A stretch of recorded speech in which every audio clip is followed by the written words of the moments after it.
नमस्कार, राधे राधे। मैं चित्रा विशाल श्रीवास्तव आप सभी का एक बार फिर से स्वागत करती हूँ। आज मैं देह की देरी का अगला भाग लेकर प्रस्तुत हूँ। आसक्ति यदि सांसारिक वस्तुओं और व्यक्तियों के प्रति होती है, तब वह बंधन देती है, जिससे मुक्ति बाधित होती है। परंतु यदि आसक्ति परमात्मा के प्रति हो जाए, तब वह मुक्ति प्रदान करती है। माया ही हमें संसार में डुबाती है और वह ही हमें भवसागर से पार ले जाने में सहायक भी होती है।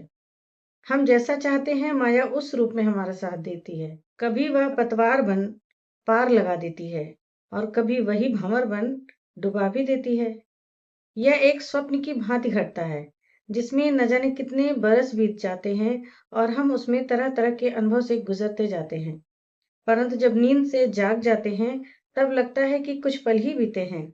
तब ना कोई पीड़ा, ना कोई खुशी और ना ही कोई संबंध रह जाता है। तभी समझ आता है कि सब एक स्वप्न था, जो कि काल्पनिक संसार जैसा था। स्वप्न से निकलना कठिन भी है और कठिन नहीं भी है। जब गुरु का मार्गदर्शन प्राप्त हो, तब सरल हो जाता है निकलना। परंतु यदि हम बहानों पर बहाने लगाते रहे और स्वयं को ज्ञान और भक्ति के प्रकाश की ओर ना ले जाएं, तब यह सबसे कठिन हो जाता है। कई व्यक्ति ज्ञान और भक्ति पाने के लिए घर छोड़ देते हैं, परंतु केवल शरीर लेकर बाहर जाते हैं।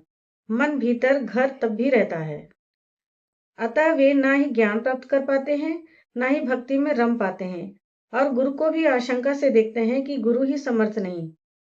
परंतु यह नहीं समझ पाते कि शरीर से घर छोड़ने की आवश्यकता नहीं है, बल्कि मन से संसार छूटना चाहिए।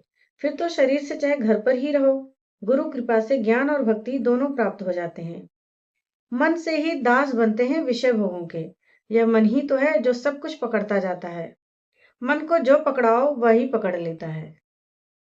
अतः उसे अच्छी बातों और विचारों की खुराक दें, तब वह हितकर बन जाता है। और यदि नकारात्मक और मलिन विचार तथा भावनाएं दें, तब वह अहितकर बन जाता है। हम मन को यदि हमारा परमात्मा से गहरा संबंध बताएं और समझाएं, तब वह लीलाधर से जोड़ने वाला मित्र बन जाएगा। परमात्मा से जैसा भी संबंध जोड़े हम, वे उसी रूप में हमें मिलकर आनंद से भर देते हैं। अपनी स्वजन मोहिनी माया से जिस प्रकार ब्रजवासियों को मोहित कर कभी सखा, कभी बालक तो कभी प्रियतम के रूप में आनंद प्रदान किया, ठीक वैसे ही हमें भी मोहित कर सब बिसरा देते हैं कि वे परमात्मा हैं। तत्पश्चात जो संबंध प्रिय लगे वही जोड़ लेने पर वे भी उसे स्वीकार लेते हैं। परमात्मा से मिलन चाहे जिस रूप में हो, आनंद और शांति ही प्राप्त होती है। प्रेम मार्ग सबसे सुंदर है, तभी इसी मार्ग से मिलकर भक्तों के संग्रास करना उन्हें भी प्रिय है। जब भक्ति बढ़ती है, तब विश्वास भी प्रगाढ़ होता जाता है, जिससे मिथ्या भय से मुक्ति भी मिलती जाती है। जब तक देह की देहरी के भीतर ही फंसे रहते हैं, परमात्मा से अत्यधिक दूर होते जाते हैं।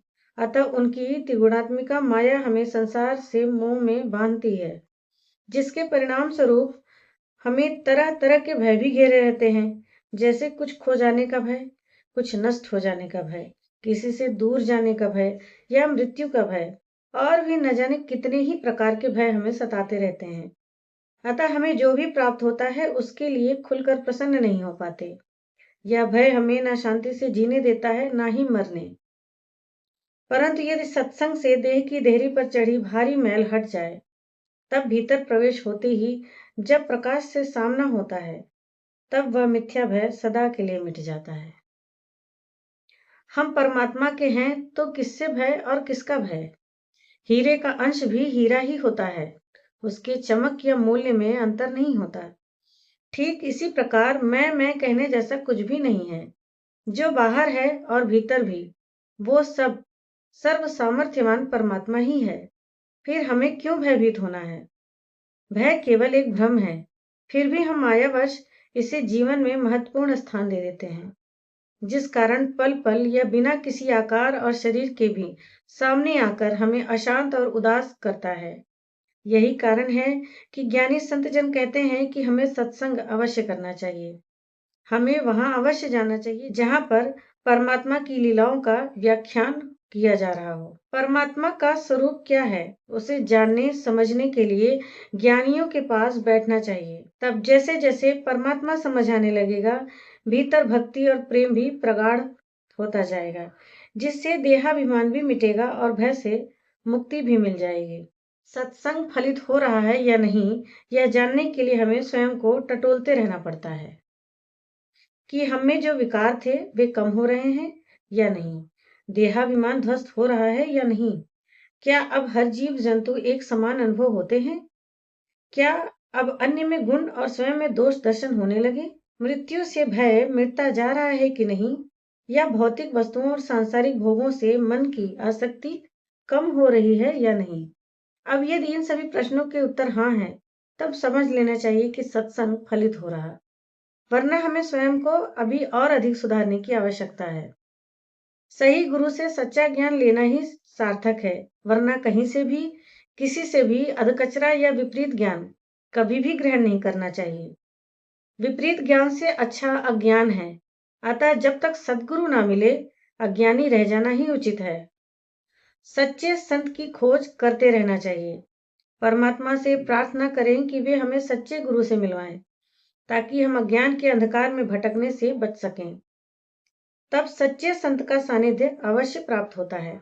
परमात्मा ही संतों के रूप में हम सभी के मध्य उपस्थित होते हैं, जो अपने ही स्वरूप के बारे में समझा देते हैं तथा धर्म के मार्ग पर चलने को प्रेरित करते हैं। परमात्मा से अधिक प्रेम पूर्ण, दयालु और आनंदित अन्य कोई नहीं। वे सर्वशक्तिमान हैं, अतः सबसे अधिक कोमल हृदय भी हैं। अर्थात जिसके पास जितनी अधिक शक्ति हो, उस मनुष्य को उतना अधिक सरल होना चाहिए।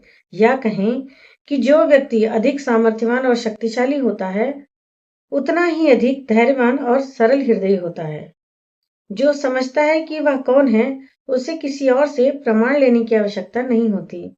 अतः जो व्यक्ति पद प्रतिष्ठा मिलते ही अहंकारी और क्रोधी हो जाए, तब मान लीजिए कि वह भीतर ही भीतर स्वयं को इस योग्य नहीं मानता, इसलिए उसे यह पद प्रतिष्ठा अहंकार दे रही है। इसी कारण वह इसे अधिक दिखाने और जताने का प्रयास कर रहा है। हमारे इस बात का उदाहरण भी उपस्थित है। हम पढ़ते हैं रामायण में प्रभु श्री राम जी का चरित्र। वे सर्वशक्तिमान हैं, परंतु अहंकार लेश मात्र भी नहीं, बड़े सरल और सहज हैं। दलित वे होते हैं जिन्हें किसी कारणवश समाज या परिवार से निष्कासित किया गया हो। दलितों के संग खाते हैं, शयन करते हैं तथा उनकी सहायता भी किया उन्होंने, उनको न्याय दिलाकर, और उनकी ही सहायता से स्वयं भी युद्ध में उतरते हैं। श्री कृष्ण जो स्वयं परमात्मा है, परंतु अपनी स्वजन मोहिनी माया से सभी को सामान्य बालक सा दिखाते हैं कि सखा उनसे लड़ बैठते हैं, गालियां भी देते हैं और जूठन भी एक दूसरे का खाते हैं। मैया जब क्रोध करती है तब भयभीत भी हो जाते हैं और स्वयं को गौ माताओं का सेवक कहते हैं। एक और भी उदाहरण मिलता है कि जब भृगु ऋषि वैकुंठ में जाकर नारायण के हृदय पर अपने चरणों से क्रोधवश भयंकर प्रहार करते हैं, तब नारायण को तनिक भी क्रोध नहीं आता, अपितु वे उनके चरण दबाने लगते हैं और कहते हैं, देव आपके चरणों को कष्ट तो नहीं हुआ।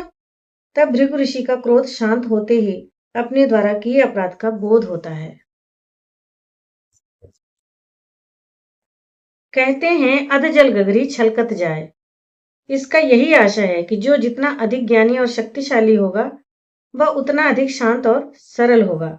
थोथा चना ही अधिक बचता है। तुम सो सरल कहाँ कब पायो, तुम सा प्रेम करे कब कोई, तुम सा चित्त चरित्र कहाँ है, तुम तर चित्त कहाँ अब होई। तुम पारस हम पाथर स्वामी, तुम निर्मल हम क्रोधी कामी, कृपा करो स्पर्श करो ना, तन मन सब रंग जाए धानी, तन मन सब रंग जाए धानी। आगे का जो भाग है वो मैं अगली वीडियो में लेकर आऊंगी। राधे राधे।